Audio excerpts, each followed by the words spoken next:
Assalamu alaikum wa rahmatullahi wa barakatuhu. Welcome to the Islamic Vice podcast. I'm your host Majid, and today I'm joined by brother Rash, brother Affy, and brother Ishti. Assalamu alaikum, brothers, and welcome to the show. Wa alaikum وعليكم salam. السلام ورحمة الله وبركاته. How's everything going? How's Ramadan treating you? We're past the halfway mark. I'm Yeah, honestly it's saying, flown by. I'm just going to say we always say that. Yeah. That's because that's what It happens. always does. Yeah. It always does, man. It goes quick. But Mm. the only thing I would say is there was a good message from the local imam at the mosque yesterday during the khutbah, where he talked about he used the famous quote by Umar ibn al-Khattab radiallahu anhu about you know not correcting yourself before others correct you. What is it? It's the um what's the checking yourself before others. It's not even a word. Checking is not even the word right now, obviously, because I'm fasting. But the point is evaluate yourself before you go to Allah subhanahu wa ta'ala, and then everything's going to be out there. So what he was trying to say is that the first 15 days, 16 days have passed, evaluate how Ramadan has been, what you've done, and then try to build on that, inshallah, for what's remaining, and to try to make the most of it. But I really totally destroyed that example there. So let's move on. Let's move on, right, to the topic itself. Now, normally in Ramadan, as you've probably seen from the last couple of episodes, we do normally choose different types of topics in Ramadan, but we had to record an episode on the issue of what's happening in Al-Aqsa in Palestine, in Al-Quds. And in regards to what's happening there, to be honest with you, it's more of the same. Yeah. This is something which we see every year, that the mosque is raided and worshippers are arrested, beaten, humiliated. And in some places, Muslims are killed in Jerusalem. And this has now become the norm. You could have guessed, and it doesn't matter really whether it's this far right government in place or not. You could have guessed what's going to happen, right? But actually, what I want to do is, rather than talking about the exactly what's happening there, because I think that's something which is obvious, people know, right? What I want to do is, I'm more interested in the reaction that we receive from Muslims, and this is Muslims, mainly outside of Palestine, whether it's in the UK or wherever. And I think the reaction to what's happening has been interesting, because personally, I've come across many different reactions. I've seen the good, I've seen the bad, and I've seen the ugly, right? Now, without kind of going into what these are, I'm sure they're going to come up in our discussion. I want to open the floor really in regards to what reactions have you guys seen in regards to what's happening, and hopefully we can discuss what should our reaction be as part of the ummah. Rash, I'll start off with you, bro. Jazakallah, bro. Yeah, so I've found it a little bit interesting in that, the reaction, like just 5 years ago, when, like you said, it's happening every single year. So like there's a repetitive nature to it. So a few years ago, even the solutions or so-called solutions that were being asked for by prominent people, because remember what it is something like this, anybody who's got an audience, anybody who has any degree of influence or, does dawah especially, can't not speak about this. Yeah, they're almost kind of like, it's happening, so you have to have an opinion on it. So maybe just a few years ago, you noticed that even the things, when they talked about lobbying governments and MPs, and even when they talked about protesting, there was some vigor in it. Even though those solutions have achieved nothing, or I shouldn't even call them solutions, but there was some vigor to anybody who's calling it. Even about doing dua. Yeah, all of the things that are being portrayed, lobbying, doing dua, you know, raising awareness. I felt, and again, I don't know whether you guys agree, I felt all of them had more vigor to them. Whereas I think the more it happens every year, I'm feeling that people just go, well, I've got a platform, so I have to say something. It's happening again, so I have to say something. And everything feels like there's less zeal and less vigor this time. You know, it's almost like, oh, we've said this before, so we're going to have to say it again. You know, because and I don't blame them in a way, because it's like, what can I say different? Because these scum are continuously doing this every single year in the month of Ramadan, and nothing we say or do seems to make a difference. So I've felt that this year. Even in the khutbah that I listened to yesterday, the first half was about something else. The second half was about Palestine and about Al-Aqsa, and it just lacked. It lacked any emotion, and in the past, that wasn't the case. So I'm worried, really. I'm worried that even when the wrong, in my opinion, the wrong solutions and so-called actions are presented, at least there was some emotion previously. All of a sudden, I feel there's a lack of emotion for those particular types of solutions. And maybe there's a good thing there. Maybe they're realizing that those things are not working. Therefore, how can you keep calling for things that don't work? That's kind of how I felt. And I thought I kind of felt differently towards the messages that were coming out this year. Yeah. Affy, Ishti, feel free to jump in whenever you want. I just want to quickly mention something on Rash's point. Then it'd be nice to hear from you guys as well. I think you're right in regards to that zeal. But I think maybe it's because I know it's a case of how many times can you keep saying the same thing? But especially when what you're saying is evidently not working, right? It's like, really, you're not even convinced yourself. So how can you have any vigor in speaking about go and lobbying your MP, or we need to send some aid packages, or any of this kind of stuff, right? When you yourself are probably not even wholeheartedly convinced that it's going to change the situation, because it hasn't. In fact, the situation has become worse, right? Affy, Ishti, what do you guys think? Do you want to go first, Ishi? Yeah, I'll go first. I think most people I know or I've spoken to think the same as what Rachel said. They're frustrated. It's the same message, it's the same events, they're hearing the same things. But I think the difference I found was, who are they going to lobby? Who are they going to ask? They can't ask their own MPs because they're all pro-Israel, and they're saying that they have a right to defend themselves. And like the governments of Pakistan or Saudi and all that sort of stuff. Well, there's some countries that are in a terrible state, like Pakistan, economically, politically, all that sort of stuff. And even the Arab nations and countries like Saudi Arabia are in the process of normalizing and openly doing it. So people understand what's going on. So ultimately, what have they been left with? It's almost like what I kind of found was they're almost accepting of the reality. This is what happens now. Like, this is the third year. Like, there's people that remember Sheikh Jarrah. Like all these terms before they might not remember, but these are like sort of flashpoints that they remember. Sheikh Jarrah, what happened last Ramadan when they went to the Damascus Gate, that becomes a term for them. So and the problem is in the masjid, they heard in the Tarawih, all they get is a 5-minute glimpse and then they disappear. So what are you meant to do off the back of that? And I think that's how I feel a lot of people feel at the moment. Yeah, Affy, what are you saying, bro? I think I think that's part of it. I think there's probably a couple of other issues. I think naturally, when you evoke the emotion in people and they're led by the emotion, that's going to give you a bit of heat for a while.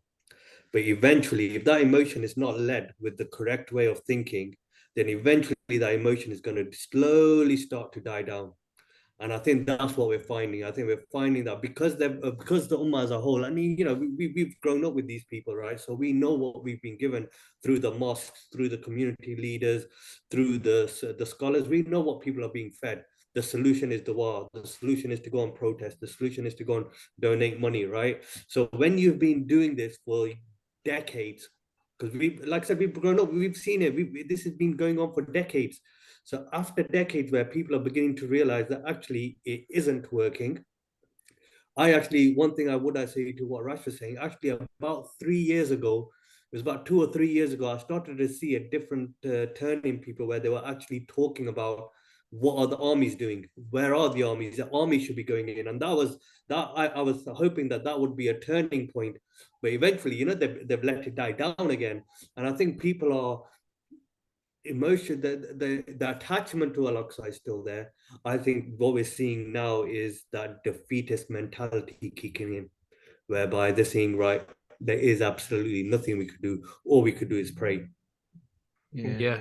Uh, Rash, go for it. Sorry, and I think that I think you've clarified or put your finger on the spot really on that one, because I was thinking about it, and I felt the same. It did lack that kind of real, wanting to do something, because all of a sudden it's like we've tried all of these things, none of them have worked, and there doesn't seem like another option. So I think you're right. There's that element of defeatism comes in.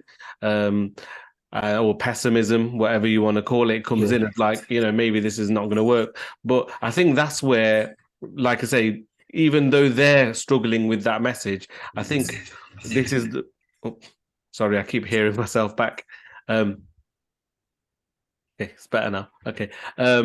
So I think what's important is, regardless of if we also think that we've been saying the same thing for a long time, I think the problem we have potentially is that that message isn't as common across the Muslims. Like you said, I have seen 1 or 2 videos where it's talking about the Muslim armies. And I have seen 1 or 2 videos where it's talking about the capabilities of the Ummah and how many people we are, and how is it possible that there's all these Muslim countries surrounding, this illegal state of Israel, and why can't they do anything? And sometimes that potential solution as well gets thrown into the list of the others. So people might think, well, we've mentioned this as well, and look at these leaders, they're just as bad. So what's the point in calling them out, and what's the point in calling the armies out? But I think that's why I really like Affy's point about, because nothing's changing, people start to become defeatist. But I think this is where that emotional bit we have to work on that. Because if you just react with emotion all the time, as soon as the emotion dies down, you don't do anything. I think this is where you have to go, wait there a minute. Can we not apply some long-term thinking to these things, rather than just going, okay, let's try and resolve the issue now. Let's stop them from, going into the mosque this Ramadan, and let's apply some political pressure. Rather than just doing that, why don't we think, what can we do long-term? What do we need to do in terms of preparing people? What can we do in terms of, people not aligning themselves just to their borders? What can we do where we recognize the armies are not just our armies? They are, a particular nation's army. They are the Ummah's army. These things I think are very important. And I'll give you an example whereby the khutbah that I was listening to yesterday, that was the issue there as well, because it was very much the Imam, he did a really good first half of the khutbah, and you can see he was very well versed, and he was talking about Ramadan and talking about it being a marathon, not a sprint, etc. And when you sit down and then he stands back up to do the second part, and again, this isn't a dig at him or anything like this, but what it was clear, it was very, very clear that when it came to the political aspect, he really struggled. As in, he was very well read. He incorporated verses of the Quran. He was beautiful recitation in the first half. It was very coherent. Soon as it got onto politics, it became unstuck. It became a bit like, oh, what shall I say? There was more ums and ahs and all of those. And again, I say that I compare the two for very specific reason, because that means that person is naturally very eloquent speaking because they managed to do it in the first half. How did they become not so eloquent speaking in the second half? Is because as an ummah, and this is someone learned, this is an imam, we have kind of focused purely on the spiritual elements, and we've left the political elements, such that someone's probably said to the person, like, look what's happened in Al-Aqsa, you need to say something. But if you're not on top of this thing, and if you're not politically clued up, and you're not thinking all the time about what the actual solution is, or you don't believe in these other solutions that you're even talking about, then you're naturally going to be a little bit less convincing. He was massively convincing in the first half when he was saying, look, you rest up a little bit. The last 10 days are coming. Really gear up for the last 10 days. And it was a brilliant message. Don't get me wrong. The first half was very motivating. Second half, all of a sudden, it was the complete opposite. So that gave me a sense of, what if that's a reflection of the ummah at large, and it highlights just how important it is for us to get that be politically clued up and now go, okay, let's think a little bit more long term. Let's think, actually, yes, it's only via the Muslim armies and it's only via, political actions we're going to be able to solve these problems. Okay, we might not be able to solve it in a year or 5 years or 10 years, but let's start putting some of those kind of building blocks in place.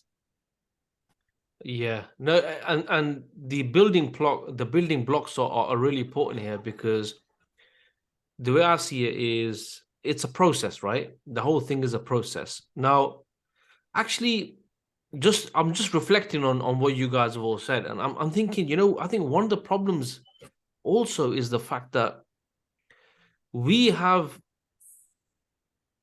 for a while now, for whatever reason, we have actually concealed or not mentioned or hidden what the actual solution is to these problems, even though we know. It may be down to the people are not ready, it may be down to whatever reasons. But you see how over time this can have such a negative effect on people, because if you're not speaking about what needs to be done, right, then how are you going to motivate them to look at something in the future that needs to, that even if it's not them, even if it's small actions they can do to influence the next generation, but at least the light at the end of the tunnel can be seen, right? For example, in when the Crusaders had taken over, Jerusalem, Palestine, right? Now, I'm presuming here, I'm not sure, but I'm presuming that in a lot of the discussions that people had, maybe in the khutbahs, maybe, there was an element of speaking about, look at the Crusaders, look what they're doing. Maybe actually, to be honest with you, the fact that it took 100 years, maybe there was a period when people stopped speaking about it, but I presume they were. So what happens is that even though at that particular moment, you don't have the capability or you can't do it, but you actually are making people aware of the problem and what the solution is, so that at some stage in the future, people will be ready to do this. Now, talking about, Affy was talking about, and Rash yourself, you're talking about defeatism. People are mentally defeated. Now, imagine you haven't spoken about what the actual solution is. And all you've spoken about are things for years and years, where maybe at one point you had vigor, you spoke with vigor because you actually believed it. But over time, your vigor has waned because you realize this isn't it, right? Now, even at that stage, when someone like Rash or Affy or Ishti comes along and says, actually, the solution is this, you've already put people into a coma. To wake them up is even harder. You understand what I'm trying to say? Because now everything that they've thought which is going to fix the issue has turned out to be pretty futile. Even though what you're saying, I see that now. Like Affy saying, people have been, and Rash, you've been saying, people have been speaking about, actually, what are the armies doing? What are the militaries doing? But mentally, they're kind of like been defeated over all these years. And do they have the appetite? Do they have the stomach for it? You understand? So I think it is a big problem where the local mosques and the local imams, where they may think, actually, it's not the right time to speak about Khilafah, for example. It's not the right time to speak about, taking back the lands of Al-Aqsa, Al-Quds, the same way Salahuddin al-Ayyubi did it, right? It's not the right time because, people are not praying right now. People are pretty weak in their iman. As an example, But why are you not pointing out what the solution is? It doesn't mean that you're gonna do it that day, or you're expecting people to do something about it right now. But for you to conceal what the solution is, you see what detrimental effect it has on the ummah. I was just reflecting on what you guys were saying. Just, something I didn't, that occurred to me whilst Rash was speaking, was, he mentioned the word political and given a political response. But, sometimes when we think about the seerah, sometimes we should see like the Prophet ﷺ, like political, we think the immediate today, what's happening now. But how did, political events have occurred in Muslim history? How did those political people deal with it? How did the Prophet ﷺ deal with political events? We don't even think of our history or our, the seerah of the Rasulullah ﷺ as responding to political. We don't even assign that. So how are we going to present it as solutions? And I think that's an important step. And then when we do approach these Imams, how did the Prophet ﷺ deal with this? How did he manage these situations? How did we rectify it? At the end of the day, you mentioned the Khilafah. There was a Khilafah to deal with the situation, to give a response. And this I think is important because we always think of political being immediate today, now, but there was a political response in the past as well. And this is the examples that we should follow. Yeah. Affy. Yeah, I was going to say, as the years go by and perhaps, we're getting a bit older, I reflect on a lot of these situations and even, our approach. And I think sometimes you have to wonder whether we've done the topic of Al-Aqsa justice as well. And this is just a self-reflection here, right? Because we've often talked about the solution and we've never shied away from the solution. We've never been scared of talking about the solution, despite what people might think of us. But is there a need to actually, before you can start talking about the process of what the fix is, you have to make sure people actually understand what the problem is here. And I'm getting a sense now when I'm talking to people that Al-Aqsa has a special place in our hearts because they've heard that it's the third holiest mosque within Islam. They've heard some remnants of some stories that they've heard about how Muhammad did the night journey from there. But when they start talking about occupation doesn't seem to apply to Al-Aqsa. It seems to apply to the West Bank and Gaza. It's as though they separated the fact that this mosque that you're talking about, the house of Allah, which was our first Qibla, where as a nation we used to pray towards before the Qibla got changed to Mecca. Yeah, this is the house of Allah. There's the sanctity of the house of Allah being attacked here, just like if Makkah was attacked or the Masjid Al-Nabi in Medina was attacked. Why is it that we're not thinking about a comprehensive solution from here? Because they probably don't even appreciate the problem here, that this is a significant problem for us as a nation. This is the house of Allah that we are allowing to be attacked. When you see the dogs walking through there in the mosque, where does the fear come in? Fear shouldn't come into it. It's Allah subhanahu wa ta'ala is going to hold us accountable to defending that house. Yeah. So I think we need to take the Muslims back to basics here. If someone came in and attacked my house now, would I be scared to defend it? No, you wouldn't. You wouldn't think about what anyone thought of you. You would fight and protect your family. Is my house greater than the house of Allah? No way. You can't even make a comparison here. My emotions shouldn't even be brought into, shouldn't even be comparable here. But the fact that they are highlights that there's a significant problem, and I don't think we can separate ourselves from this fundamental problem that exists. It links to what happened yesterday. I was speaking to Madge about this, so I thought I would raise it in the podcast, really. And it's a question for you guys as well, whether you would have done anything differently to what I did. So in yesterday's khutbah as well, it was, and I'm trying to give the brother the benefit, or the Imam the benefit of the doubt here, because maybe he didn't do this intentionally, but he was talking about and it's what you just said, Affy, as well, about separating Gaza, West Bank and Al-Aqsa. Yeah, what he said is, when the way he portrayed it is Al-Aqsa is shared Muslims, Jews, and Christians can pray there. But the way it came across, and even in the wording, it came across as if it was shared land rather than just somewhere that all of the faiths, and he mentioned Abrahamic faiths. He was like, this is a place where all the Abrahamic faiths can worship. The mosques are still there, the synagogues are there, the churches are there, and this is shared. So I'm giving him the benefit of the doubt and saying that he meant shared in terms of others having their rights to be able to worship here, but it wasn't remotely clear in that this is not shared land. This is Muslim land. And when he said this, it maybe just me, I got vexed. Yeah. So I was very, very, very close to standing up in the khutbah going, please, can you clarify? You can't say this is shared land. This is Muslim land, belongs to Muslims. Yes, you're right. They're allowed to pray there, or they can have their, their places of worship and stuff off the back of the Umar's treaty and things like that. Yes.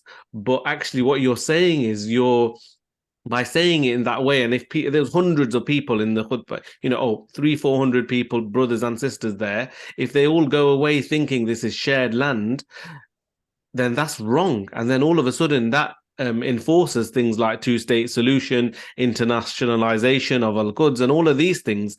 It props those things up. So I held back on the basis that, you're not supposed to speak in the khutbah, but I reflected on it afterwards, and I went and spoke to him afterwards, and he clarified. He said, sorry, I didn't mean that. I meant obviously that people can pray there. I didn't mean it's shared land. I mean, it's obviously Muslim land. I was like, but that was not clear in the slightest.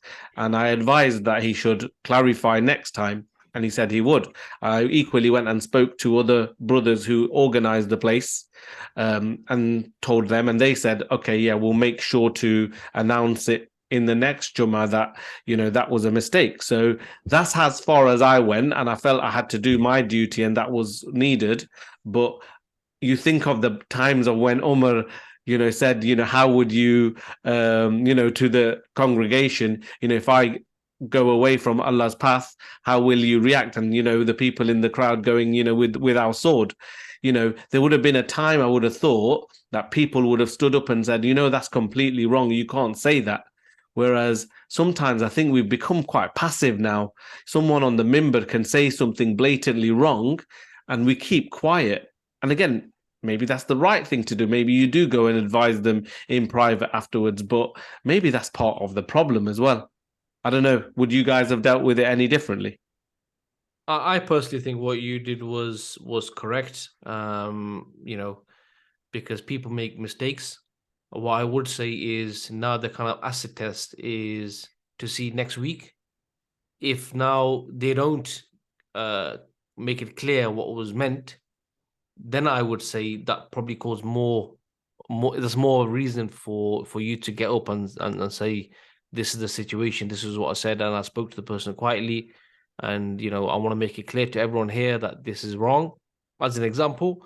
But I think what you did was right, because I think people sometimes won't think about what's being said. Just the fact that you've got up midway through khutbah and now you're kind of like, maybe from their point of view, challenging the imam, that would not go down well. However, if somebody did that and they felt strong enough, I'm not saying it's the wrong thing, but I think that you just shouldn't feel bad that I wouldn't say it was passive. I actually think that you thought about what the pros and the cons were, and you felt like speaking to him privately. I don't consider that as being passive, personally. No, I'd agree. I've been in situations where you do challenge, it becomes confrontational. You're automatically attacking their intention, or it's perceived as you're attacking their intentions, and that's not the solution. I think the majority of people out there, whether they say the right thing or the wrong thing, are good people. They're sincere people. What they are going to say is based upon what they think, and we know that a lot of people have misunderstandings. I think what we need to do is we need to And I think the approach you took is spot on, and I've seen success by doing stuff like that. I think what you need to do is use that opportunity now to build upon it, because you will have got credibility, and I think they would have respected you for doing it in that way. So now it's about finding out, why are they not talking about the solution? Do they not understand it? Do they not appreciate it? Is there gaps in knowledge, understanding, or is there something else? It could be fear. People are scared now. Within the Muslims, they've got this fear, over this cloud of fear over the Muslims. The amount of people who I speak to, they're scared to talk about the truth. Whereas actually we need to empower them, that actually what they're attacking and what they're going to say that, we've got spotlight on you for, is not what we're talking about. We don't need to worry about that. What you need to do is find a solution for them to be able to say what they want to say in a way that's appropriate and right. Actually, Affy, you know what? Just think about what you said there. I feel like all the things we've discussed so far about people becoming like demoralized, having like maybe a defeatist mentality because of what's been proposed in the past and it hasn't worked. I think being passive now is not speaking about the solution. Yeah. I don't care if people turn around and say, well, you say this every year. Because I remember when me and Rash were chatting about this earlier, and we was like, okay, how can we kind of package this episode? Because we do tend to speak about this. And what I said to him, and obviously Rash totally agreed, is that to me, it's irrelevant how many times you say the truth, right? You have to continue saying it. You have to continue saying it. You might repackage it, you might, try different ways, but ultimately, you just because you've said something before doesn't mean now that you should not say it again or change it. And I think what Rash did wasn't passive, but right now, and understanding the feelings of the ummah, and I'm basing this off social media, off just my interaction with people, that people are feeling like defeatist. A guy who stood up last night at the masjid, just before Tarawih, and he was like, from this particular charity, and he was saying, we're collecting for the people there, and he mentioned all the virtues of the land and stuff like that, which actually didn't go hand in hand with what he was proposing, right? Because of this place is so important, but we want you to do this. However, it was about, having oil in the candles so that the people staying in the masjid can protect it, and etc., right? But my point is that you can see around the worshippers, they ain't vibing off that no more. It's like it's not doing anything to them. Yeah. It's not doing anything. Okay, it's emotional. There's an emotional aspect to it, the place, they're on the front line, but it's not. And the danger is if we at this moment in time refrain from speaking about the solution, then if you think people now don't know what to do, give it another 10 years, if people will probably even lose interest in this issue. Yeah, no, I agree with you, and I think it's just we have to find the reason why people are not talking about it. And that's my point. And I think that's the point with the Imam. What is the reason? Is it that this is all that he knows? In which case, okay, let's spend some time discussing it, establish our credibility so that we do empower them to go and talk about it. If there's something else, we need to address those. And it's the same with the people out there. We can't make this a one-way conversation anymore, whereby we're just going and talking about the solution. Because if people don't understand the problem and they don't understand the importance of this topic, the solution is not going to mean anything to them. So we have to find the seed of this topic now. What is stopping them and what's holding people back? Yeah, exactly. And like you said, it has to be a comprehensive type of message. I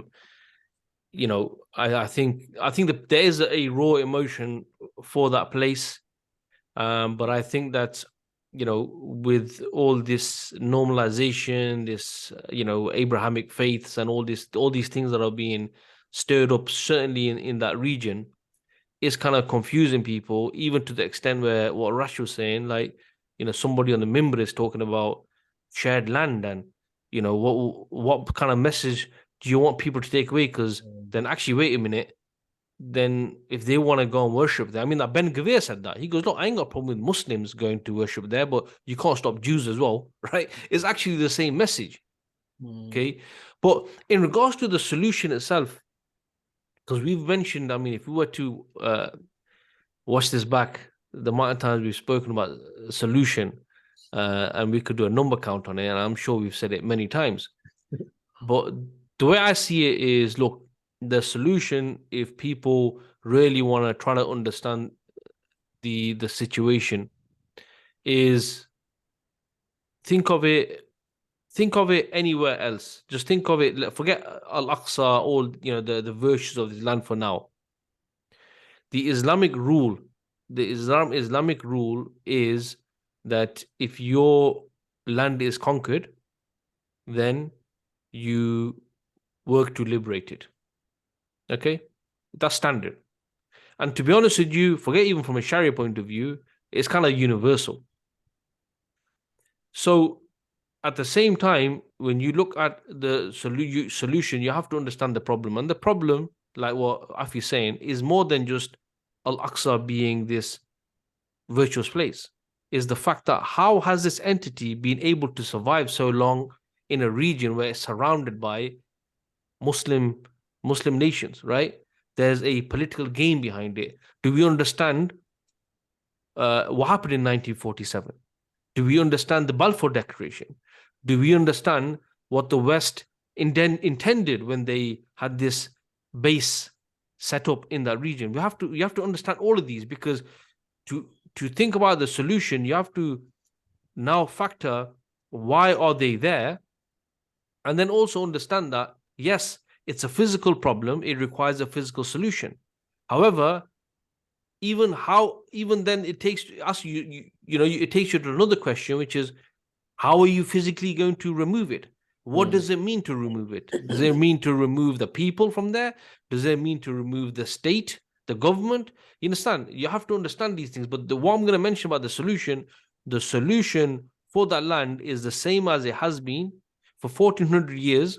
And if anyone has a problem with what I'm going to say now, they have a problem with the Messenger Muhammad sallallahu alaihi wasallam. They have a problem with the Sahaba and the pious predecessors.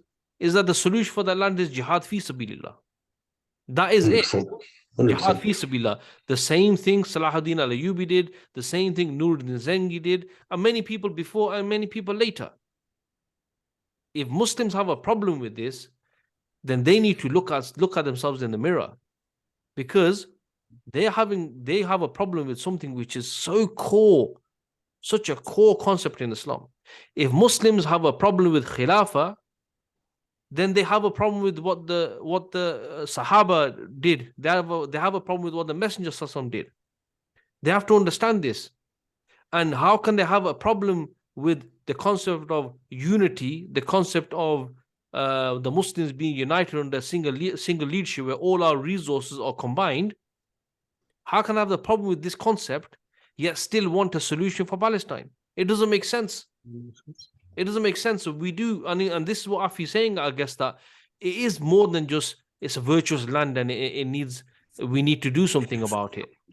I think there's a whole range of things that we need to discuss and we need to understand in order to move forward. Can I just add one more thing to what we need to understand? And the question that you posed. The other one thing that I think you forgot to mention is our role in all of this. What accountability is on me? What am I going to be held accountable for on the day of judgment with regards to the situation? We can't pass the book on the topic of Al-Aqsa or the absence of Islam in the world, or our brothers and sisters who are starving or facing persecution in the rest of the world. What we need to answer is, what's my responsibility in this? Has Allah subhanahu wa ta'ala given me responsibility, or can I pass that book? And if there is accountability, what are the consequences of this on me on the day of judgment? Because we can't shy away from this. This is a burden that's on all of our shoulders as Muslims, that we will be held accountable The Palestinian issue or the issue of Al-Aqsa is not just for the people of Palestine. It's one that impacts every single Muslim in the world.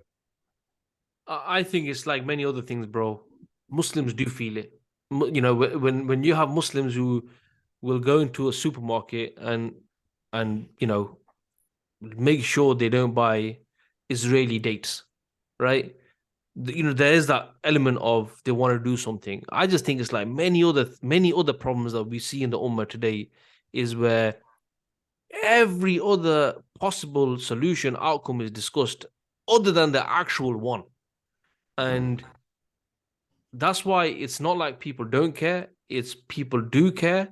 So now it's a case of spreading the word, building awareness, speaking to people before it comes to a stage where they become desensitized to the problem because they can't do anything. That defeatist mentality. I mean, I did a few posts on TikTok, and there was a lot of people who mentioned the Mahdi, and I posted that I personally find this message about don't do anything, the Mahdi is going to come and sort it out, it's quite insensitive. In fact, as I said in my my post, bordering ridiculous, because if you think about the if you were to go and speak to those people who are on the front line in Palestine and tell them glad tidings, you don't need to do anything, Mahdi is going to come and sort it out, they're going to turn around and say, are you being serious? Are you feeling okay? Because they understand that there's a role, there's a responsibility that's on their shoulders that they need to do. They'll turn around and say, actually, in this scenario, do we even need the Mahdi? Let's look at what the capabilities of the Ummah are. Let's look at the population, the weapons, the militaries, the might, the resources, the wealth, the strategic lands, all of this. We have Iman. We have Allah subhanahu wa ta'ala on our side. And who are we opposing? This tiny speck of dust. And rather than working towards maybe triggering those resources we have, we want to wait for divine intervention. Just think about the Mongols. When the Mongols were destroying everything in their path, when the Muslims were calling them Juj wa Majuj, at that time, people never waited for the Mahdi. And who are we talking about? We are talking about probably the most unstoppable force that's been there in history, the Mongol hordes. What are we talking about today? We're talking about this tiny, tiny, tiny base surrounded by a Muslim population and Muslim lands. This doesn't happen overnight. This has been programmed. We have been programmed with this defeatist mentality. We have been programmed because somebody rationally was to observe it and think, wait a minute, just look at the map, right? Just look at the map. Why do we need divine intervention when actually we have what we have already what we need? We just need to get things moving. We need that process to start. You know, someone can say it's not a coincidence, man, that there's this mindset has been put into Muslims, and we can give even more practical advice. So, like as a common, as a layman. So let's say we're a layman and we want action, then the question you have to ask is, every person in a position of authority, every person in a position of responsibility, be it an imam, be it a scholar, be it a teacher, be it even a doctor or someone in an area, in the area that we live, that if they say something, others will listen. Sometimes this is the thing. Sometimes it feels like the task is so huge that, okay, you need to bring all of the army, the Ummah together and stuff like that. We shouldn't view it like that. We should view it in the way that I think Affy mentioned it again earlier on, is that as an individual, what can you do? If everybody had that same mentality, what can I do? Even if me just going, or one person just going to an imam and saying, Imam, is what I'm saying wrong? No. Don't you think you should be speaking about it? Yes. Can you speak about it, please? okay, I can speak about it this way. And over time, gradually, you know, if everybody does the bare minimum, sorry, not the bare minimum, but if even if they do the bare minimum, at least they're doing something, aren't they? If everybody does that, and some people try and do a bit more, then surely there's a movement there of people going, there's action towards a particular solution, as long as it's calling for that right solution. The problem we have is, like you say, you know, every year. So let's take just one of the examples of lobbying MPs. Have we not realized that these same MPs are the ones that are supporters of the Zionists? There was that BBC interview of that brother who came on, and he had two people who were talking about the clashes happening in Al-Aqsa, and they were like, he dealt with them really well, but this is the rhetoric. Because he was like going, you lot are speaking like you're entitled in the same way as you're entitled to take that land and give it to people when it didn't belong to you, when you were talking about Balfour and stuff like that. So if just the people in positions where they can speak can say those things and influence the masses, then people are going to naturally start going, we need to do something about this. And it will be a snowball effect. Problem is, if the opposite happens, and you get people who are not that clued up, or like I said, talk about it being shared land and stuff. Again, not intentionally. I'm positive there was no ill intent behind that. But problem is, you know, when you're nervous and you don't know what you're supposed to say, or there's not that pressure on you to say the right thing, then naturally it leads to the situation that we're in today. Yeah. And bro, you said, sorry, Ishi, you want to mention something? I'll go to you. No, I'll let you make your point. I was going to make a quick point. Rash mentioned, you know, speak about it. That's your bare minimum. I wouldn't say it's bare minimum. What I would say is that what can normal Muslims, well, we're all normal Muslims, what can we do? In fact, is to speak about it. Because the people who have the capability of physically doing something, we're not those people. They're sitting shining their guns in the barracks. But what we can do is speak about it. And people shouldn't see that as being, well, all you can do is speak about it. The Messenger Muhammad ﷺ in Mecca, in 10 years in Mecca, is someone going to dare to say all he was doing was speaking about it? They can't say that. He was doing what he was supposed to be doing, divinely instructed. The same idols that were there, people never said, oh, well, people can't say, well, you know what? Why didn't he just break those idols in the Kaaba? For 10 years he was around them. For 10 years he saw people doing tawaf naked. For 10 years he saw his companions being tortured, and all he did was speak about it. You don't say that. However, when the capability was there, then we see what happened. Conquest of Mecca. When 10,000 strong came and those same idols were destroyed. So I would say the least we can do is speak about it. I want to say that's minimum because as the Messenger Muhammad said that, you know, when you see a munkar, remove it with your hand. If you can't remove it with your hand, which the four of us can't remove the occupation with our hand, then speak out against it. Speak out against it. There's nothing wrong. And that speaking can be in many forms, whether it's speaking to Imams, whether it's speaking to your kids, to make sure that when you're gone, when you're 6 feet under, that at least they know that this state of Israel, it shouldn't be there. That they know the history of what happened, that they know the history of Islam, that they have that fire burning in their hearts to see that land being purified, right? So speaking about it isn't an issue. That's how things start. When revolutions happen, somebody spoke about it. Yeah.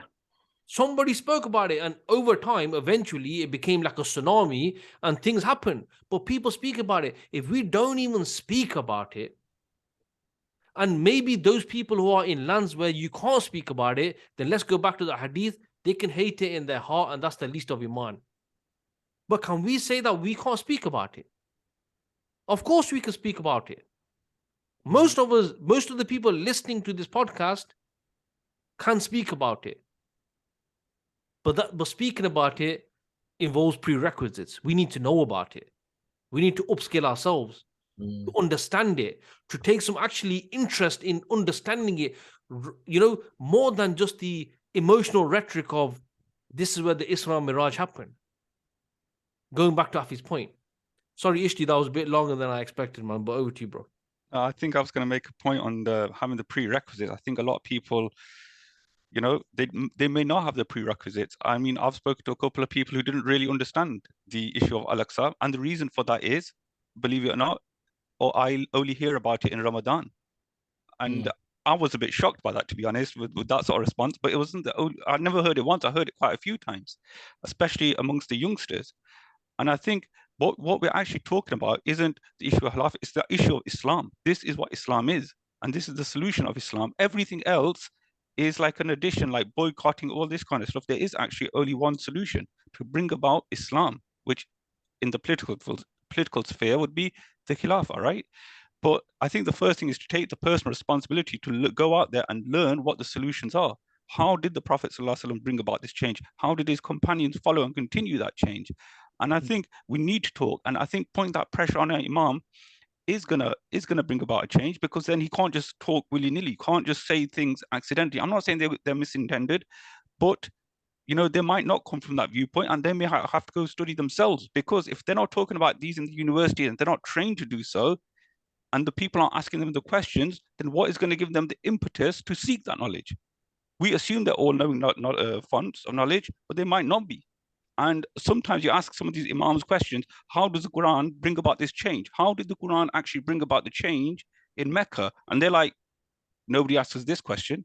It's because we are asking these questions. And if we really want to make that change, it's like when you talk to youngsters, right? And they're looking for marriage, they're not like sitting there and doing nothing. They speak to their parents, they speak to their family, they talk to their friends. How did you do that? This, that, the other. There's an application. When we talk about all these issues across the Muslim world, we need to think about how are we practically going to do that, but not be overcome by it. We're going to look at ourselves as an extension of the Ummah. We're part of the Ummah, right? We're not. The Ummah isn't over there and we're over here. The Ummah is a global phenomenon, and we're part of it. And if we're bringing about change, that means that we might look. We're sitting here. Maybe someone in America might be listening to us, and we've got to actually put all those practical steps and use all the sort of tools that we can. Yeah, exactly, bro. And I think exactly what you said there, exactly what Affy's been saying, and especially what Rash said about what can people actually practically take away from this. And I think one of the things that we can practically take away from this podcast is really owning this topic, understanding it, doing some research. Why are we in this situation? What happened? Understand, the idea of two-state solution, where even Muslims have been brought into this. I think having a deep understanding of this issue. And why have a deep understanding? Because let's link it now to the revelation, the virtues of this place. This is the place where our beloved messenger sallallahu alaihi wasallam led the Anbiya in Salah. This is that very place. This has so much of a significance in our hearts, right?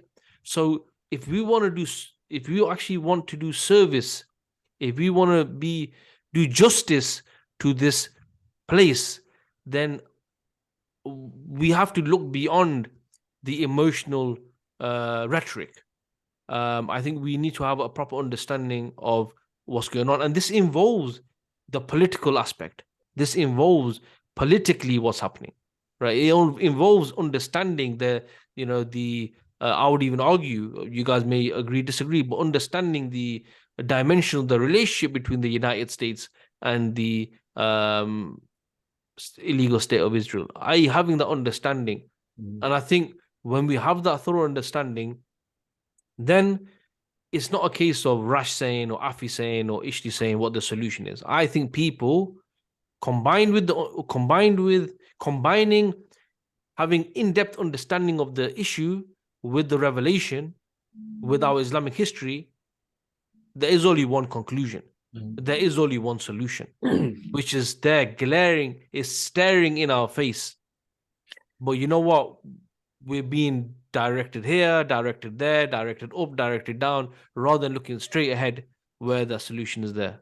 You know what? You can even simplify this. Look at it a slightly different way, because like sometimes, you know, you even hear in the media, they go, oh, the Israel-Palestine conflict, it's a nuanced conflict. There's lots of, you know, a lot of people don't want to put opinion down on it because they go, oh, you need to know the history, you need to know the Balfour Declaration, you need to know the Camp David Accord, you need to know a lot of political information. So I don't even blame some of the youth nowadays going, you know, for me to get up to speed on the Palestinian issue, on the Al-Aqsa issue, it takes effort. Yeah. So I do appreciate that if you haven't had that and we've lived it, so maybe we've gathered the knowledge because we've lived it. For someone a lot younger, you know, talk about an 18, 19-year-old, even younger than that, they're going to be thinking, wait there a minute, I haven't lived all of it. What is it? You know, and it's difficult to acquire all of that. I'll tackle it a slightly different way. Is that, you know, and I'll refer back, there was a podcast that I watched not so long ago, a few weeks ago, I think, where the discussion was that one of the people who were kind of pushing more of a, you know, less work on Iman, less work on perfecting our people, less work on the problems of just, you know, people are struggling with belief. And then the other person was saying, you know what, by doing that, you're never tackling any of the political problems. You're just tackling just like localization problems. The first person then said to the second one that you guys have been working on the political thing for like 50, 60 years. What have you achieved? What was interesting, the brother who was kind of the more politically astute was turned around and said, well, the fact that people are losing their Iman, the fact that people are leaving Islam, the fact that people are struggling with their faith, what have you guys achieved? Yeah, so it was a good to and froing. And the reason I mention it is that, put Palestine aside a second, Palestine is just a symptom. Palestine is purely a symptom of the problem. Imagine we didn't know anything about Palestine, and imagine we just knew as very layman Muslims that having the political aspect of Islam is fundamental. I don't need to know how to implement it. I don't need to know, you know, that you need an economic system, a social system. Don't need to know the rules. All I know is Allah said his deen is perfect. Allah said that Allah is our creator and therefore he designed a system of life for us. All I need to know is we need it. And if all of us know we need our lives to be governed by our creator, that's enough. Now let's all collectively be on the same page and say we all want our lives governed by Islam and the Sharia. If it happens, then you know what? Naturally, Palestine gets solved. Naturally, people leaving Islam and becoming atheists and they're struggling with their Iman, it gets solved. Naturally, poverty gets solved. So all we really need to know is we need to unite on the fact that Islam has political solutions and we want those political solutions to be applied. All the other stuff, detail. Subhanallah, subhanallah. And I would say just to add to that, something that's really important that you need to throw in the mix is that you must have hope, be convinced in Allah's victory. 100%. I think that's something that's really, really important, because you combine all those things that you mentioned there, and even with all of that, sometimes the situation might look scary, might look like we're millions of miles away. However, we have to have tawakkul. We have to be convinced of the promise in Allah's victory. And then going back to what all of you guys have been saying is then play our own part. And to be honest with you, Allah subhanahu wa ta'ala isn't even going to ask us any more than what we could do, what we were able to do, because Allah tells us that, you know, He doesn't burden a soul with more than it can take, with more than its scope. So guys, inshallah, what I'm going to do is take your final thoughts really on this and kind of like bring the podcast to a close. And I'll start off with you, Rash, as normal, man. Yeah, so it's just a quickly one, and it's linked to my last point that I made there, where and I'm glad you mentioned the hope aspect. You know, sometimes it does feel like it's a losing, you're in a bit of a losing battle, but actually the beauty is that, you know, as all of these discussions that we're having and all of these issues occurring, we must have realized by now that the West in its falsehood is falling apart. So, you know, whether it's the decadence of liberal left, LGBT freedoms, they're falling apart. The amount of programs I now see online of Christians going, or even not even Christians, people who are like, just have good values, naturally going, you know what, these Muslims, they've got it right. They're firm on their iman. They haven't given in to all this liberal left the rubbish and wokeness that is happening. There's a lot of people now, and then those who are converting as well, who are suddenly going, as much as we've been taught to hate Muslims and hate Islam, actually look at how firm they're standing at the same time as their way of life is going down the drain. Yeah. So I always gain confidence from that. You know, whether we've had anything to do with it or not, it's clearly part of Allah's plan.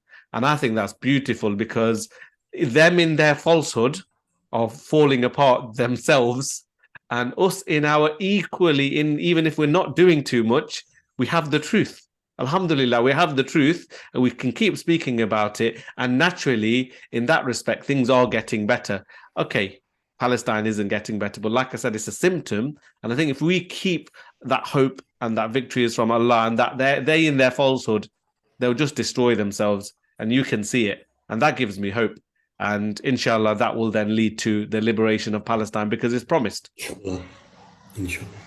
Inshallah, bro. Inshallah. Ishti, man, any final thoughts?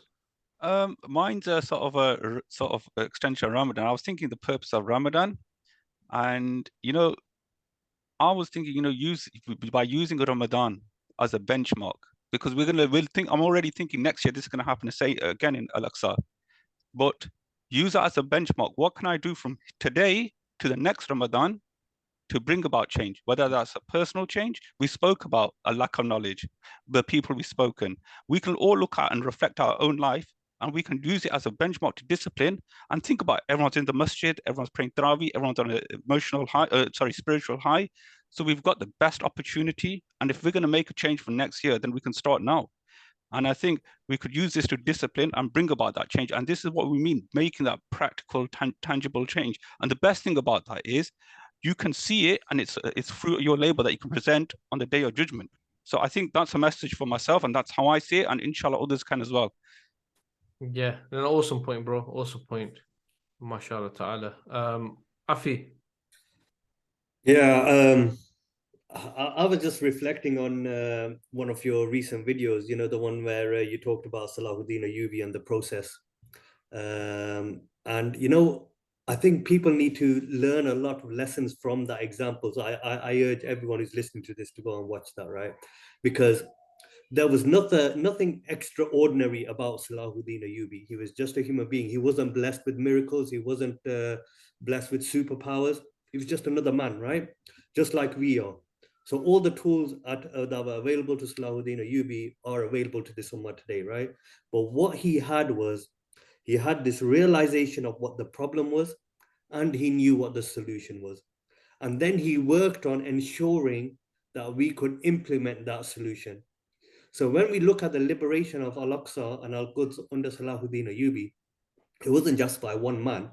It was one man who led an army, who led a nation. And everyone within that process had a role to play in the liberation of Al-Aqsa. So my message to everyone out there is, every one of us needs to be the Salahuddin Ayyubi of today and understand what our role is in the unity of the Muslims and the liberation of Al-Aqsa, and let's play that role. We won't be the ones fighting for the liberation of it, but we will be the ones behind the army, supporting and urging the army to go and liberate it. Alhamdulillah. Yeah, bro, subhanallah. There's not a lot I can say, and I can add after that last comment. It kind of like hit the nail on his head. But I would say that just based on building on what Ishti was saying, that if next year we say that, oh, what's happening in Palestine? oh, you know what? It's the same that happens every year, isn't it? If the same is happening, however, we also between this Ramadan and next Ramadan did everything the same, then why should we expect any change? And I think that's something which is something for us to take away, and really reflect upon. That, you know, if your boiler's broken down, and every day you come into the kitchen or wherever it is and you say, is the boiler still broken? Yeah. Okay. And the next day you come in, is the boiler still broken? Yeah, same as it was yesterday, mate. Until no one tries to actually fix the boiler or replaces it, it's gonna stay broken. So that's really my 2 pence, 2 dinar, 2 rupees to end the podcast with, really. So Jazakallah khair, guys, for joining me on this podcast, and I hope, and I always say this, that I totally benefit from our discussions, and I hope that the people listening and watching the podcast will also benefit. And brothers and sisters, it's time of Ramadan. Make the most of what's left. Let's reflect on our current plight and on the situation of the Ummah. And remember that Ramadan is also known as the month of victory. Let's look back at those victories that we gained in the past, and let's reflect and really conclude that, you know what? Those were great people. That was a great generation. That was a great ummah. Actually, I'm also part of this ummah. And as Dr. Yaqub said in the last podcast, which I recommend everyone to listen to, is he talked about the history of Islam. And he says, we're part of that history. You know, we could talk about all these people in the past, but we will be part of that history. And the point he said was that, look, don't get too down, because look, we're still here. If history is going to tell you something, it's we're still here, right? We haven't gone anywhere. With all that's been thrown at us, we're still here. So let's not be, you know, too down. Let's not have that defeatist mentality. It's the month of Ramadan. Let's look forward. And inshallah ta'ala, let's pray for change and play our part in whatever that part may be. On that note, brothers, Jazakallah khair, and inshallah ta'ala, see you on the next one. Assalamu alaikum wa rahmatullahi wa barakatuhu. Wa alaikum assalam wa rahmatullahi wa barakatuh.